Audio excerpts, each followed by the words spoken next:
Pareho rin po itong nakabase sa latest salary rate ng empleyado at the time of retirement or at the time of separation.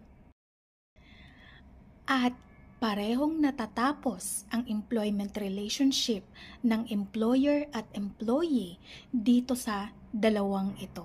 Okay, so kapag nagkaroon ng separation pay, magkakaroon ng end or magkakaroon ng termination ng employer-employee relationship. Ganon din po kapag tumanggap ka ng retirement pay, magkakaroon ng termination ng employer and employee relationship.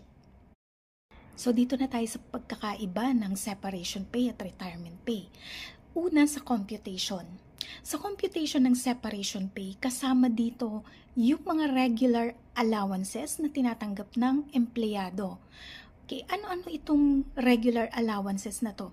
Kapag sinabi nating regular allowances, monthly itong natatanggap ng empleyado kasama ng kanyang sahod at walang ibang kondisyon na kasama para makuha mo o matanggap mo yung allowance na yon.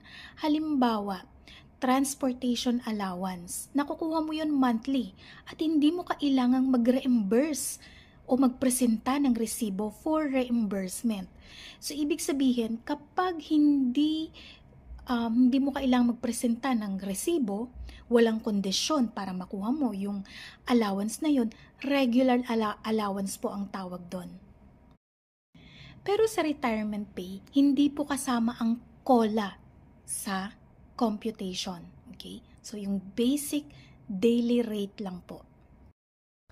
Pangalawa, sa separation pay, ang ibinibigay sa empleyado ay 1 month pay for every year of service or 1/2 month pay for every year of service. Bakit ganon?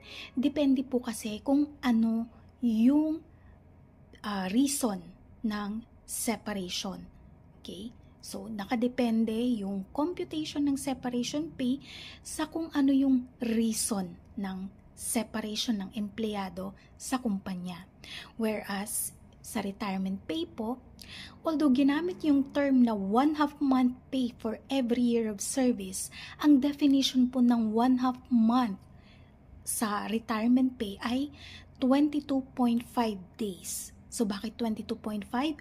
15 days plus 2.5 na prorated 13th month plus 5 days na Service Incentive Leave o SIL. Kaya po naging 22.5 days sa retirement pay.